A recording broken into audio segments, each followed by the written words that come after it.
When you think of a golf game, you think of a realistic simulator with great attention to detail to reflect the nature of the sport. You imagine spacious grasslands and the sounds of nature. You probably don't imagine playing on top of a battleship. You have the idea of a golfer in your head, and that image is likely pretty tame. I can guarantee it isn't this guy, or her. PangYa Fantasy Golf is exactly what the title says it is. I wouldn't know what your opinion on golf is. You could probably care less, and you probably have no idea what I'm talking about when I bring PangYa up, but hear me out on this. You ask, what does this game have to interest me, my brother in Christ? We're talking about a game where you play golf in the desert as characters ranging from an ex-cop, a witch, and a British tennis player. I swear to you, PangYa is more insane than you could possibly imagine. PangYa's origins can be traced back to, and I'm dead serious about this, golf on the NES. Let's say that you're a kid that had the game, and you're still so young that anything about golf has zero interest to you. Golf on the NES was an enjoyable experience for anyone, and set the standard for all golf games to come, and there have been a lot. You've got Tiger Woods PGA Tour, Mario Golf, and of course, Golden Tee, available at literally every other bar. Across the scope of golf games, most of the standouts were just the popular simulators and Mario Golf. Somebody had to have wanted a golf game with fantasy elements or something.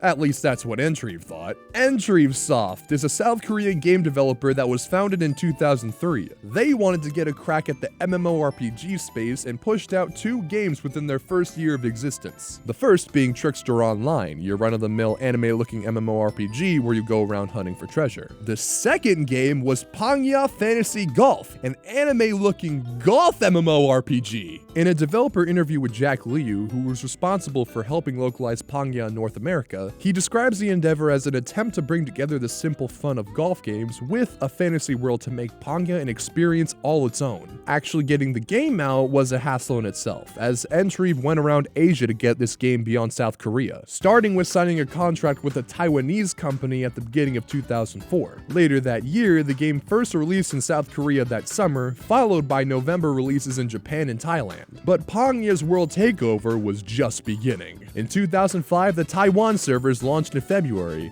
then Indonesia, then expanding to Brazil and the United States by the year's end, then in the Philippines, China, and Europe in the years following. By 2007, that's as far as I went. But why stop there when you can go further with console releases? Entrive worked with Tecmo to put out Super Swing Golf on the Wii in late 2006, plus an updated version a year later. Sony got a piece of the pie in 2009 when Tomy handled a PSP iteration of the game. And why not? A mobile game in 2016. There was obviously something about fantasy golf that had to be shared with the world. So what's the big deal then? Oh, what's the big deal? Let me regale you with PangYa's lore. Long ago, the island of PangYa was a peaceful place until one day the demon lord suffered an evil force upon the land. This dark magic drained life from PangYa as it persisted. The inhabitants needed a solution to save their home. They found that the source of the evil force was being emitted through a small hole in the force field that was protecting them. So, their plan was to collect the spiritual force of all living things into a crystal ball named the Magical Phoenix, small enough to fit in the hole the Demon Lord was abusing. However, the small ball they had created had such a high concentration of spirit force within it that it couldn't be touched by human hands. They needed to build a stick called the air lance to hit it into the hole. Although the power of the mystical phoenix grew weaker after each hit, meaning the ball had to be hit as few times as possible. In came a warrior from Earth who was able to accomplish this feat and dispel the evil and bring peace back to PangYa. They use golf to fight the evil! And because of that, the entire island plays golf now. The end. Why is this the lore? It's not that it doesn't make sense, it's just absurd. Does it validate the fantasy golf world that it takes place in? Kinda, yeah. Let's be clear though, PangYa as a world is so nice. There's an array of environments that this world takes place in. Even the most basic grasslands have an aesthetic to them that makes the setting its own. You go from beaches like Blue Lagoon to deserts like Shining Sand. There's a decent string of ice-themed courses. And don't let me forget Sylvia Canyon, a course on top of battleships in the middle of an active war zone. And then there's Deep Inferno, the highest rated course of the game. It's literally just hell. Few golf games can really stake a claim to this range in courses, yet nothing's absurdly hard. In fact, fact, this game is pretty easy to wrap your head around, all things considered. You've got your standard golf swinging mechanics, you can determine your impact point, which allows for stuff like curve shots to be more effective because the game doesn't stick to strict realism with its mechanics. Plus, you've got special shots such as the Cobra, which hits at a low trajectory and shoots up to avoid wind, or the Tomahawk, which helps with precision shots and is literally just a bomb. There's systems that are simple and allow you to just pick up and play. Understanding the systems makes you better, of course, but once you figure it all out, you can enjoy the game at a chill pace. The entire experience is paired with a diverse set of beautiful songs attached to each course, and the music and world coming together like it does helps PangYa feel unique. When you mix together the distinct aesthetic, the simple gameplay, and the music that just it's easy to get lost and end up playing the game for hours. Okay, I've been playing the arrangements from the Wii version, but compositionally, they're all so lovely. Oh my god, I love them so much.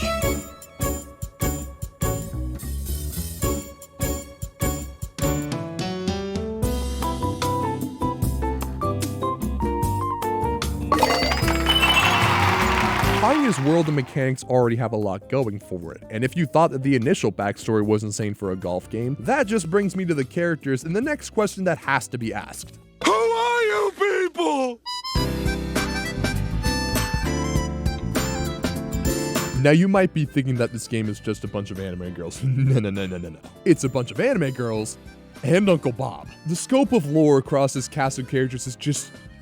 good lord. So you've got Nuri and Hana, the main characters essentially. They're the basic boy-girl characters, except for the fact that they're both descendants of the hero that saved PangYa, but neither of them are aware of that fact. I say they're the main characters, but it feels like other characters embody PangYa more, like Arim. So much so that she's on the cover of every single console release of PangYa. She's a superstar witch that everyone likes, including me. There's a whole thing in one of the campaigns where there's rumors that she's committing cult rituals with penguins, when in reality she was just putting on a magic show for the penguins in the area.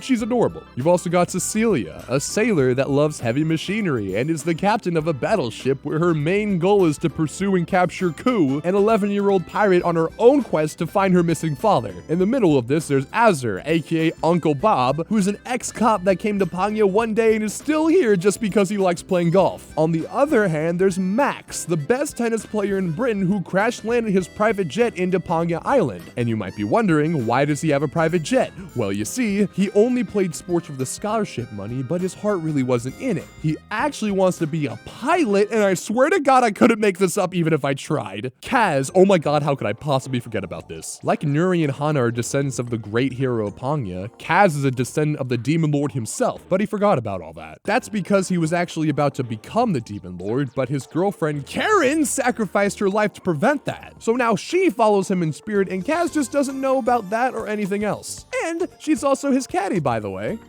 Speaking of which, the caddies are a colorful bunch too. I already mentioned Karen already, but you also have innocent characters like Peepin, who's just a nice fairy, who's part of a group called the Cross Kronos Fairies who are responsible for going to Earth and finding a hero when PangYa needed one. Okay, Katie or Caddy or Bree is a witch that helped make the ball that saved the island, and yep, that's an outfit. Dolphini is a dolphin that practices her flying because she wants to be able to reunite with her mother.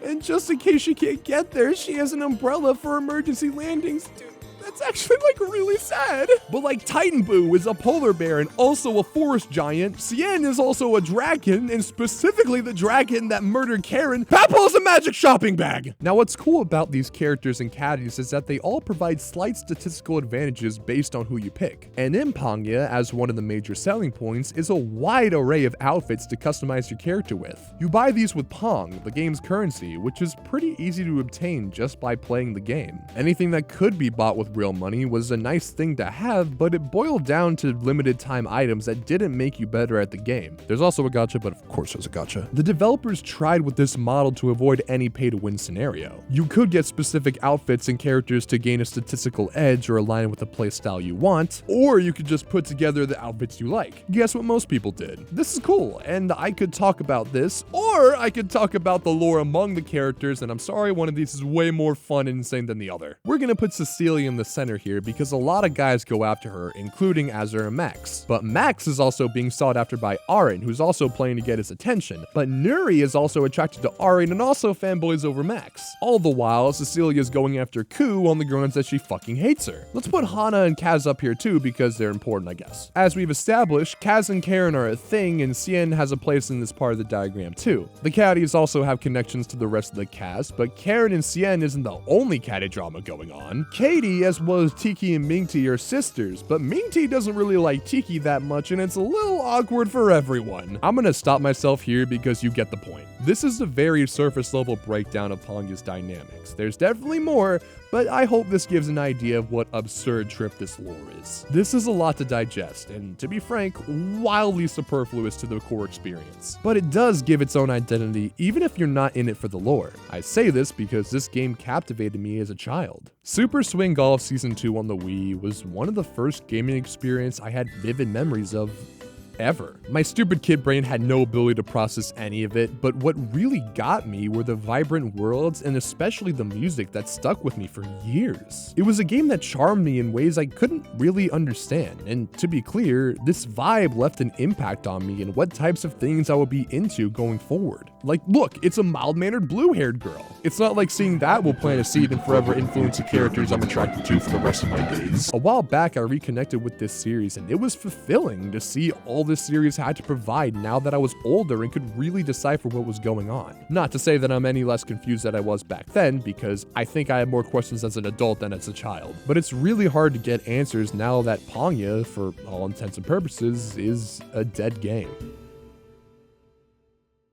A lot of the servers I mentioned earlier, they didn't make it to the end of the decade. The game didn't really change or innovate in any major way, and support for the game both from fans and the developers waned. The US server shut down in December 2016, the Japanese server shut down in November 2017, and the Korean one shut down before both of those in August 2016. There was PangYa M, put out by NCSoft after they acquired Entrive a few years before. It was a mobile game that reinvented the wheel a little bit, with stuff like allowing you to play as 3 characters in a party and visually feeling like what a remastered PangYa could be, but that got shut down too in 2020. Entrive ultimately closed its doors on February 2004 as part of NCSoft's reorganization and the fact that Entrive was running on a deficit for 11 years. The only server still standing was Thailand's, which ended up sticking around for 2 more months until officially shutting down in April 2024. And with that, PangYa Fantasy Golf was no more. Is what I would say if there weren't people keeping it alive. Last year, PangYa Reborn opened its doors, a fan-run server intended to keep the game going. If you want to give it a go for free, it's there. And from the jump, they give you as much Pong as you could need to shop around and play with the customization. Plus, they may be a tad more difficult to find, but you can always try and procure one of the PSP or Wii games. PangYa isn't absurdly popular by any means, but the devoted few loyal to this game are out there. And you should care about this game too. After all, why wouldn't you care about a golf game with the dumbest, most absurd lore imaginable? To be perfectly frank with y'all, I don't care about golf. I probably wouldn't even care about this series without my nostalgic connection to it. Yet it brought me back to the past and down a rabbit hole I couldn't have imagined going down. And I'll take that rather than never having it at all. Yeah, there's a very small niche that this game would realistically attract. Most people wouldn't even give it a second glance. But PangYa being the full article it is, why not give it a chance? Even looking at PangYa M, there's so much personality and good vibes here. It makes me wonder what PangYa would be with a fresh start. But don't let that hypothetical deter you from going back and seeing what PangYa was. It did its thing in its own special way. Though there are some MMORPGs from 2 decades ago that still persist, the reality is that a lot of them closed their doors officially. And whether or not they're still around hinges on whether or not the fans have the resources and ability to keep them up. PangYa is one of those few instances where the game is persisting in a small vacuum beyond its natural life. Even with scarce console games out there, who knows how long it has left. But PangYa really is something. Something I still don't really understand, but something you shouldn't pass up. If anything I said about PangYa interests you, don't wait. Because if you miss out on the fantasy golf game with a demon prince and his girlfriend named Karen, then that's on you. Check it out.